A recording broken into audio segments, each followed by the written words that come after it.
दोस्तों, अभी मेरठ का जो है सौरभ हत्याकांड वाला मामला शांति नहीं हुआ था, जहां पर उसकी पत्नी अपने प्रेमी के साथ मिलकर अपने ही पति की बेरहमी से हत्या कर कर उसके बॉडी को ड्रम में भर दिया था। और वैसा ही एक मामला अभी राजस्थान के अजमेर जिले से सामने आया है, जहां पर एक महिला जो कि अपने पति के साथ रहती थी और उसका पति बहुत ही बढ़िया होता है, लेकिन वो अपने विकलांग प्रेमी के लिए अपने ही पति की हत्या करवा देती है। ऐसी अजीबोगरीब घटनाएं आए दिन हो रही है, जो सभी को हैरान और अचंभित कर रही है। आखिर ये सारा मामला है क्या? आज के इस कहानी में विस्तार से जानेंगे।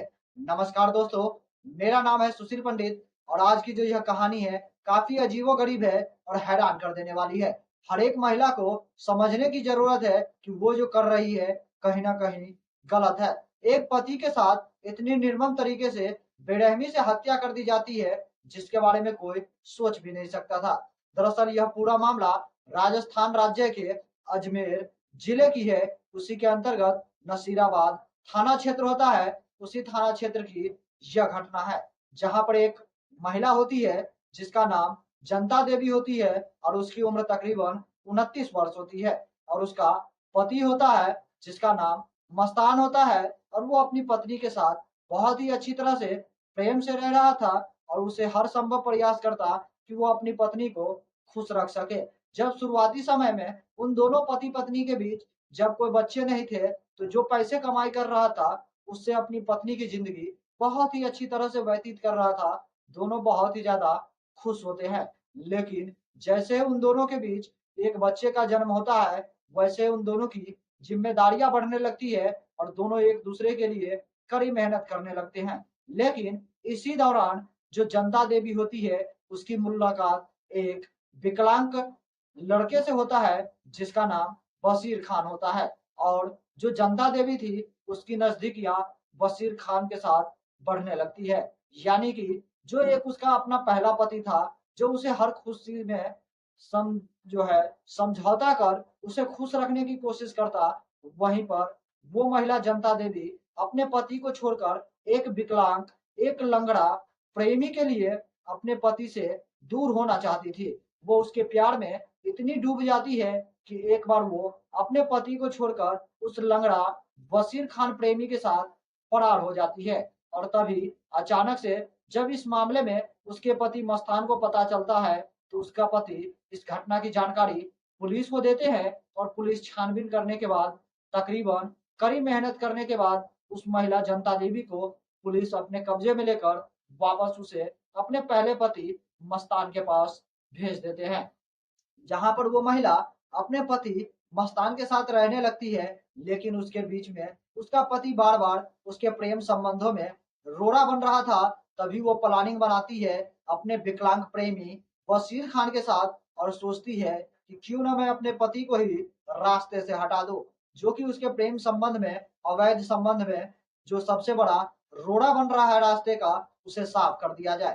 तभी वो अपने प्रेमी वसीर खान से बातचीत करती है और कहती है कि वो उसके पति की हत्या कर दे। और ये सारी प्लानिंग पहले से कर ली जाती है। और एक दिन अचानक से उसका जो प्रेमी वसीर खान था, जो कि लंगड़ा होता है, वो एक सुनसान रोड किनारे एक मकान होता है, वहां पर वो अपनी प्रेमिका के पति को, मस्तान को बुलाता है और वहीं पर बैठकर दोनों खूब शराबें पीते हैं। शराब पीने के बाद वसीर खान जो होता है, वो अपने पास से चाकू निकालता है और मस्तान की गले पर वार करके उसकी हत्या कर देता है। और हत्या करने के बाद उस शव को वहीं पर छोड़कर चुपचाप वहां से फरार हो जाता है। जब इस मामले में वो अपनी प्रेमिका को बताता है कि काम हो गया है, उसकी पति की उसने हत्या कर दी है, तो वो बहुत ही ज्यादा खुश हो जाती है। आश्चर्य और हैरानी की बात है कि एक महिला अपने प्रेमी के लिए अपने ही पति की हत्या करवा दी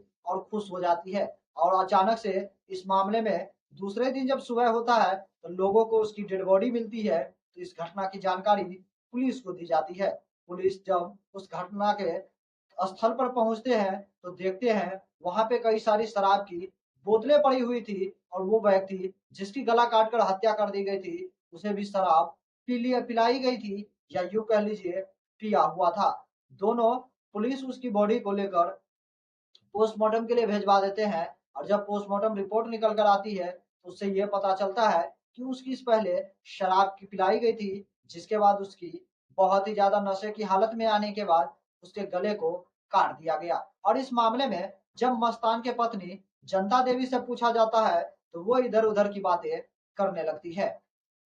लेकिन पुलिस को उसके ऊपर शक होने लगता है और उसके शक के दायरे में उसका प्रेमी वसीर खान भी आ जाता है। और तभी पुलिस उस जनता देवी को गिरफ्तार करती है और इस मामले में उससे कड़ी सख्ती से पूछताछ की जाती है। जब इस मामले में उस जनता देवी से पूछताछ की जाती है तब वो टूट जाती है और इस कहानी का वो पर्दाफाश करती है और वो बताती है कि वो अपने विकलांग प्रेमी वसीर खान से बहुत ही ज्यादा प्यार करती है। इसके लिए वो अपने पति की हत्या की साजिश रची, क्योंकि उसका पति उसके प्रेम संबंध में रोड़ा बन रहा था। उसका पति उसके अवैध रिश्तों के बीच दरारें बन रही थी, इसीलिए उसे रास्ते से हटाने का वो फैसला करती है और वो अपने लंगड़ा प्रेमी वसीर खान के साथ मिलकर वो अपने पति की हत्या की साजिश रच डालती है और वो अपने प्रेमी से कहती है कि वो उसकी हत्या करवा दे। और तभी उसका प्रेमी वसीर खान जो होता है वो उसे एक सुनसान जगह पर बुलाकर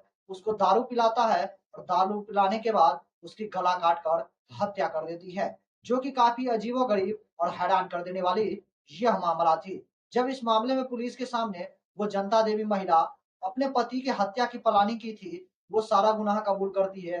तभी उसका प्रेमी वसीर खान जो होता है पुलिस उसे भी गिरफ्तार कर लेती है और उन दोनों को जेल भेज देती है। फिलहाल पुलिस उन दोनों को रिमांड पे ले रखा है, बाकी आगे जो भी कानूनी कार्रवाई होगी वो उन दोनों के ऊपर की जाएगी।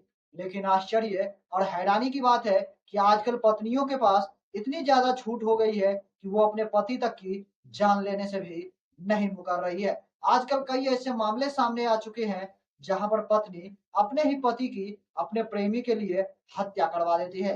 यहाँ तक कि उसका पति बहुत ही अच्छा होता है, उसे हर सुख देने की कोशिश करता, फिर भी वो महिला न जाने दूसरे प्रेमी के लिए अपने पति की इतने निर्मम तरीके से हत्या क्यों करवाती है। इस तरह की कई घटनाएं हैं जिसको लेकर आप लोग क्या सोचते हैं, हमारे कमेंट सेक्शन में कमेंट करके जरूर बताइएगा। क्या ये जो महिलाएं कर रही है, क्या ये सही है कि वो अपने प्रेमी के लिए अपने पति की जान ले रही है? अगर ऐसी कोई बात है तो वो कानून का सहायता ले अपने पति से डाइवोर्स ले सकती है, लेकिन उसकी इतनी बेरहमी से हत्या करवा देती है जो कि कहीं ना कहीं कानूनन गलत है। बाकी दोस्तों, इस कहानी और इस घटना को लेकर आप लोग जो भी सोचते हो हमारे कमेंट सेक्शन में कमेंट कर दीजिएगा। बाकी इस वीडियो से मैं विदा लूंगा और फिर मैं मिलूंगा आपसे अगला एक नई एपिसोड में एक नई कहानी के साथ। तब तक के लिए जय हिंद, जय भारत, सतर्क रहिए, सावधान रहिए।